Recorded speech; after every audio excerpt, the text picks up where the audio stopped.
40 سالہ مکال مالکن میرے سے کرایہ نہیں لیتی تھی، بلکہ مجھے کہتی کہ میرا مساج کر دو۔ ایک دن مساج کرتے کرتے میری نیت بدل گئی اور پھر میرا نام انس ہے، میری عمر اس وقت 26 سال ہے، میں نے ایم اے کیا ہوا ہے۔ گھر کے حالات کچھ اس طرح سے ہو گئے تھے کہ مجھے اپنا گاؤں چھوڑ کر شہر نوکری کے لیے آنا پڑا، کیونکہ ہم 5 بہن بھائی تھے۔ میرے باپ کی طبیعت کچھ اچھی نہیں رہتی تھی، وہ اس لیے میں سب سے بڑا ہونے کی وجہ سے ساری ذمہ داری میرے اوپر آتی تھی کہ میں اپنے گھر والوں کا خیال رکھ سکوں اور چھوٹے بہن بھائیوں کو تعلیم مکمل کروا سکوں اور انہیں ایک اچھی لائف دے سکوں۔ میں جب شہر میں رہنے کے لیے آیا تو مجھے کوئی بھی نہیں جانتا تھا۔ مجھے رہنے کے لیے پہلے گھر ڈھونڈنا تھا اور پھر نوکری، تاکہ میں ساری چیزیں اچھے سے مینج کر سکوں۔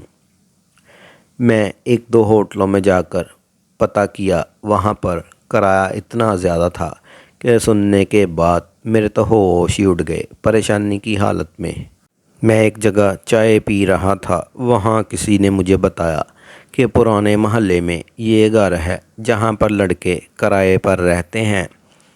میں وہاں پر پہنچ گیا۔ میں نے وہاں جا کر دروازہ کھٹکھٹایا تو وہ ایک 40 سال کی عورت نے دروازہ کھولا اور وہ دکھنے میں بہت خوبصورت اور پیاری تھی۔ میں نے اس سے بات وغیرہ کی اور اس سے پوچھا تو اس نے بتایا کہ مجھے 3000 کرائے پر کمرہ مل جائے گا۔ کمرے میں ہم ٹوٹل 4 لوگ رہتے تھے، وہ بھی اسی طرح کام کے سلسلے میں آئے ہوئے تھے۔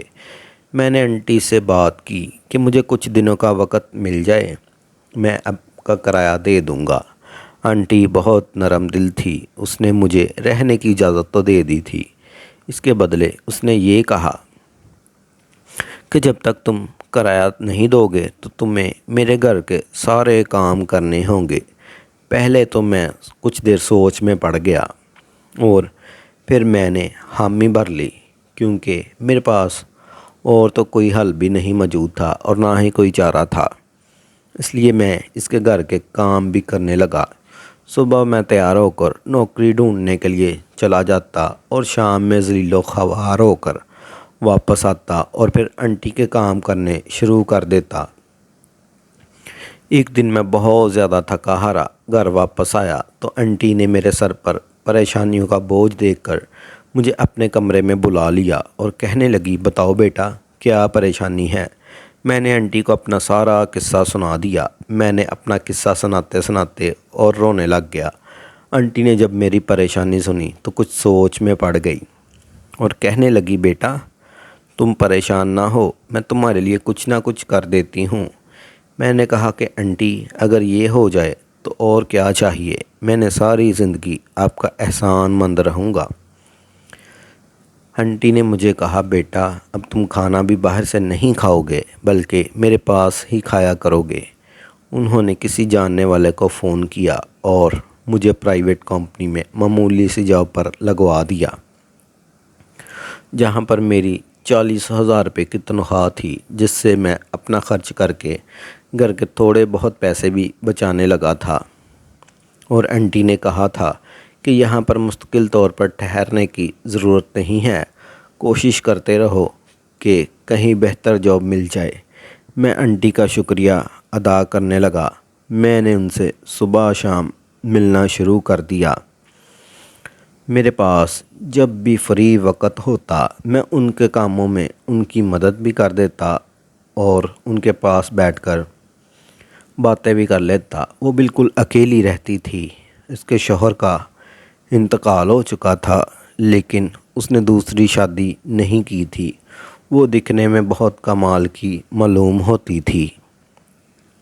اب میں بھی جوان تھا، پہلے تو پریشانیوں میں گھرا ہوا تھا، اب تھوڑا بہت آنٹی کے پاس رہنے کے بعد اس کی طرف مائل ہونے لگا تھا۔ میرے ذہن میں بھی کچھ خیالات عجیب سے آنے لگے تھے۔ میں رات کو سونے لگتا تو مجھے اس کے خیال آنے لگتے تھے اور میں اٹھ کر اس کے پاس چلا جاتا تھا اور تھوڑی دیر اس سے باتیں کرنے کے بعد میں آ کر سو جاتا۔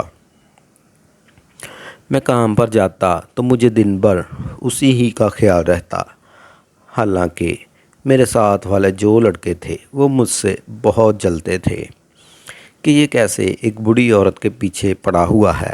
اب ان کو کیا پتہ دل کی لگی کا کوئی علاج نہیں ہوتا۔ میرے ساتھ بھی کچھ ایسا ہی معاملہ ہو چکا تھا۔ ایک دن بارش تیز ہو رہی تھی۔ انٹی کا پاؤں پھسلا اور وہ گر گئی۔ اس کے پاؤں میں موچ آ چکی تھی۔ طبیعت اتنی خراب تھی کہ اس سے چلا بھی نہیں جا رہا تھا۔ میں جب شام کو آیا تو ویسے ہی روٹین کے مطابق حال حوال پوچھنے چلا گیا۔ جب مجھے انٹی نے بتایا کہ اس کی طبیعت بہت خراب ہے، بہت درد ہو رہا ہے، تو مجھ سے رہا نہیں گیا۔ میں نے فوراً ڈاکٹر کے پاس لے کر گیا، اس کے علاج وغیرہ کروایا۔ ڈاکٹر نے کہا اس کی مالش کرنی ہوگی تو پھر جا کر معاملہ کچھ ٹھیک ہوگا۔ اب انٹی کی طبیعت اتنی خراب تھی کہ اس سے بیٹھا بھی نہیں جا رہا تھا۔ میں نے اس کی ٹانگ کی مالش کرنی شروع کر دی۔ حالانکہ پہلے پہل تو مجھے شرم بھی آ رہی تھی، لیکن انٹی تھوڑی کھلے ذہن کی تھی۔ اس نے کہا کہ تمہیں پریشان ہونے کی کوئی ضرورت نہیں ہے۔ یہ سمجھو کہ تم علاج کر رہے ہو، اس لیے صحیح سے کرتے رہو۔ انٹی نے اپنی ٹانگ سے کپڑا اوپر کیا اور میرے اندر شیطان جاگ رہا تھا۔ مجھے طرح طرح کے خیالات آنے شروع ہو گئے تھے۔ خیر میں نے مالش کی اور جا کر لیٹ گیا۔ مجھے نہیں پتہ چلا کہ رات کو خواب میں کیا ہوا۔ صبح جب میں اٹھا تو میرے کپڑے خراب تھے۔ یہ جب چیز ہوئی تو میں بہت پریشان رہنے لگا۔